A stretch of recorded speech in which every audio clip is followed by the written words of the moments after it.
Dear students, MSc final year inorganic specialisation के सभी students जिनका पॉलीमर पेपर है उसकी यूनिट हमारे कंटिन्यूस में चल रही है।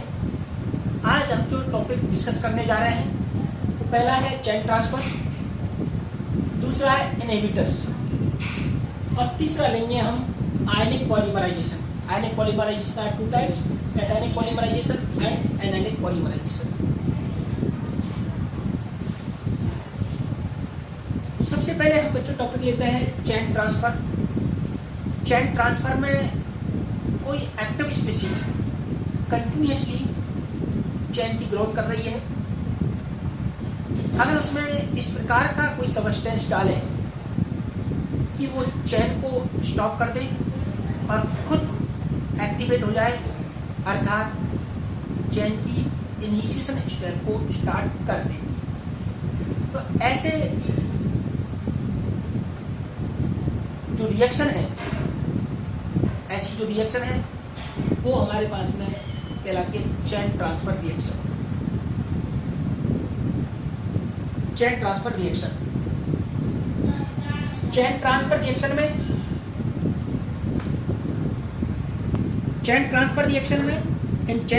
Reaction the growth of one polymer chain is stopped or arrested, forming a dead polymer. There is simultaneous generation of new free radical capable of initiating a fresh polymer chain growth. This reaction takes place by the absorption of hydrogen atom or some other atoms from the initiator, monomer or polymer, or from any other species present in the system, including the solvent or any impurities. This is represented by following manner. In these reactions, the monomer active species react with a neutral species.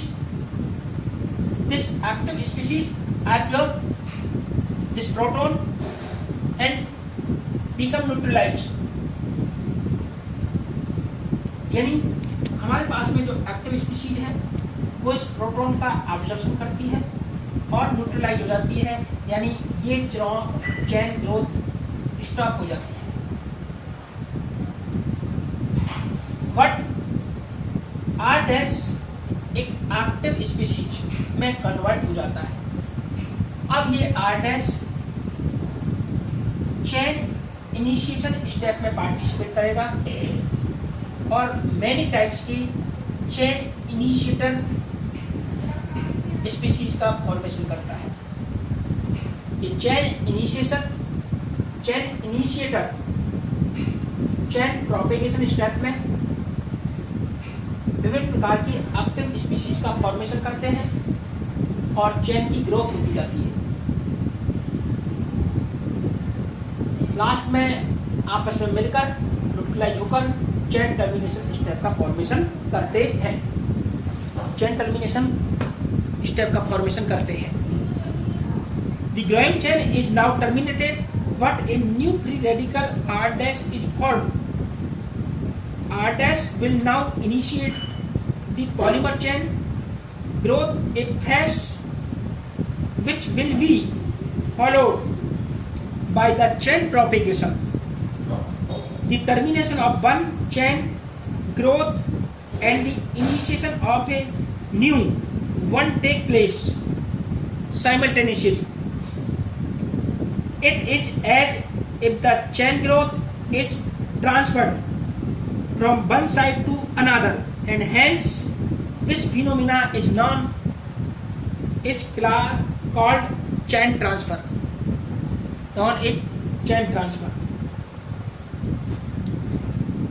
Now discuss initiators. Initiator are chemical substance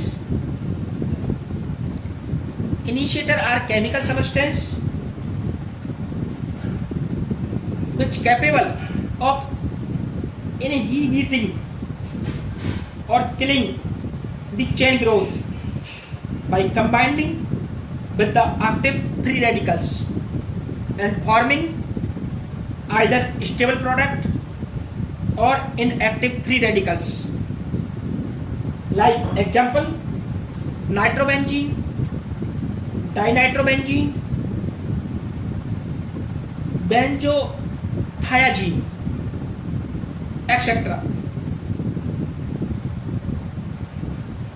etc.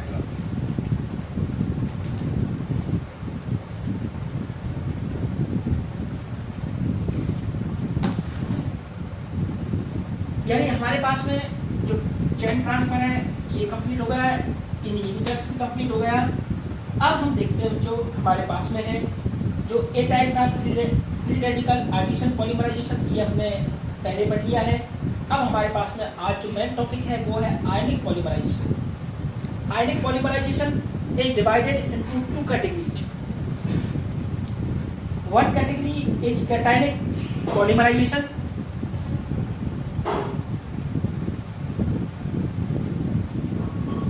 Cationic polymerization, और दूसरा हमारे पास में anionic polymerisation.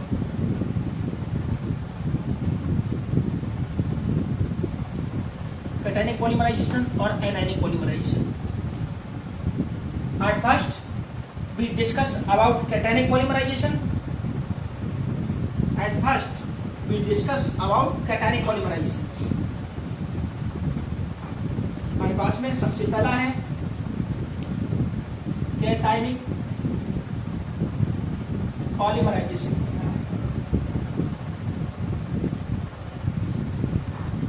In this type of polymerization, initiators and monomer are used during the chain growth. The cationic polymerization takes place in the presence of catalyst such as protonic acid like HCl, HClO4, H2SO4, HNO3, CCl3COOH and H3PO4, and some Lewis acid like BF3, AlCl3, SnCl4, etc. Mechanism of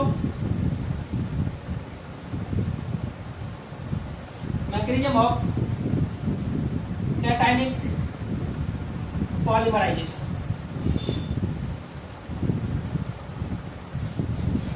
Mechanism of cationic polymerization.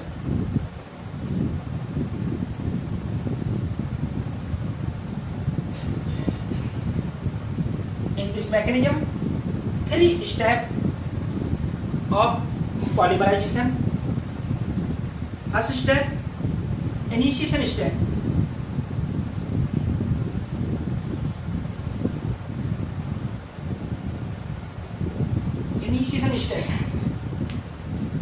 Initiation step में हमारे पास में जो Lewis acid है BF3 water के साथ में reaction करके एक आयनिक स्पीशीज का फॉर्मेशन करता है H प्लस BF3OH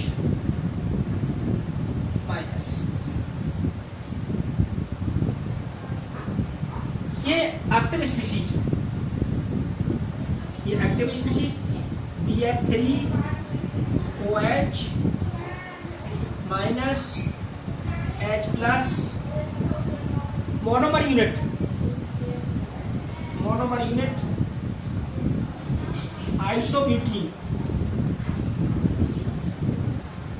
आइसोब्यूटीन पर अटैक करता है।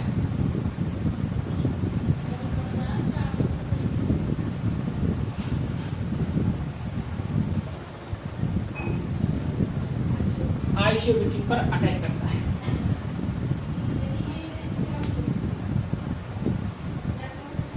ये बॉन्ड यहाँ पर ट्रांसफर होगा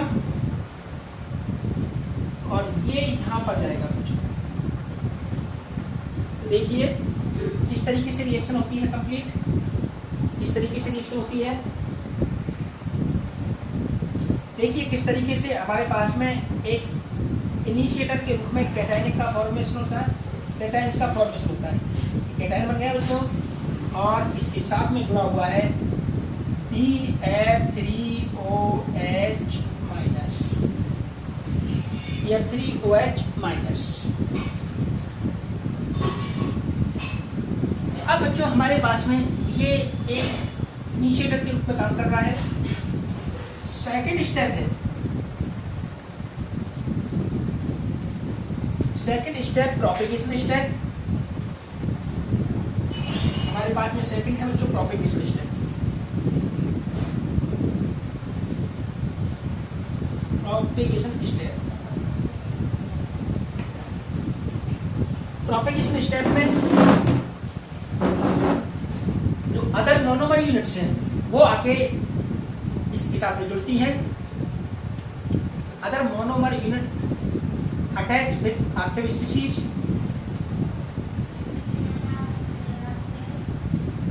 BF3OH माइनस। मोनोमर यूनिट हम बहुत सारी मोनोमर यूनिट ले रहे हैं, एन मोनोमर यूनिट ले रहे हैं बच्चों, इस तरीके से। ये देखिए अब हमारे पास में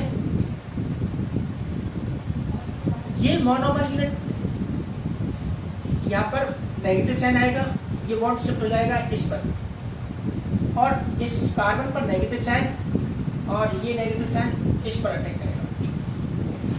देखिए किस तरीके से अटैक करता है। CH3 C, CH3 CH3। अब ये CH2 CH2 C, CH3 CH3, यानी हमारे पास में ये एक तरह से एन हो जाता है प्लस स्पीशीज, और ये इसके साथ में BF3OH माइनस। ये है बच्चों हमारे पास में प्रोपेगेशन स्टेप। ये हमारे पास में सभी स्टूडेंट ध्यान देंगे, प्रोपेगेशन स्टेप कंप्लीट। अब हमारे पास में सी है termination step. Termination step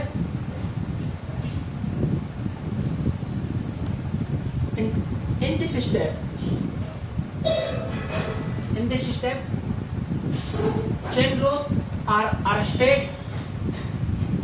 with anion attachment or proton abstraction।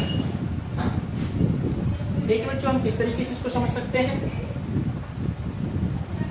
इस तरीके से इसको हम समझ सकते हैं।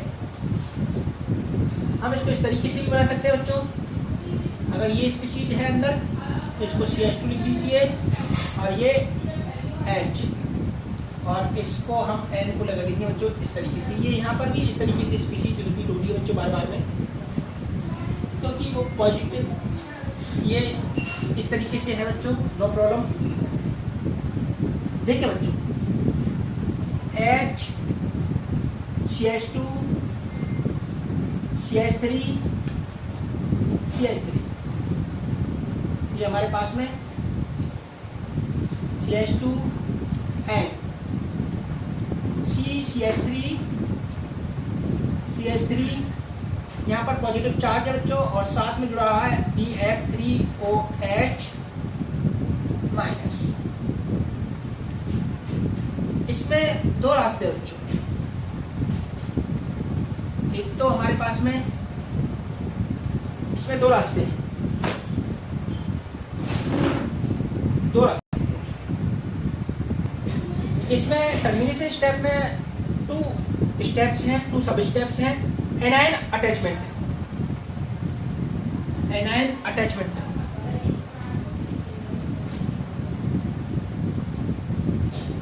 यानी एनायन अटैचमेंट में इस तरीके से रिएक्शन होगी बच्चों, CH2 C, CH3 CH3 CH2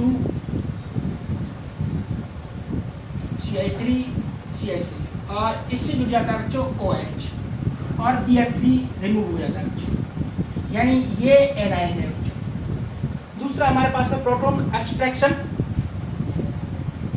proton traction. इसमें हमारे पास है प्रोटॉन, इस किसी एक CH3 से प्रोटॉन का एलिमिनेशन हो जाता है, H CH2 CH3 CH3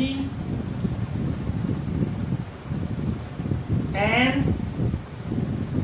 CH2 CH3 double bond CH2। तो प्रोटॉन निकला बच्चों H प्लस वो BF3 माइनस OH से रिएक्ट करके H2O और BF3 का फॉर्मेशन करता है। H2O और BF3 का फॉर्मेशन करता है। इस तरीके से इनिशिएशन स्टेप में हमारे पास में एक कैटायन बनता है, वो रिएक्शन को आगे प्रोसीड करता है। इसलिए इस रिएक्शन को मैकेनिज्म ऑफ कैटायनिक पॉलीमराइजेशन कहते हैं, कैटायनिक पॉलीमराइजेशन कहते हैं।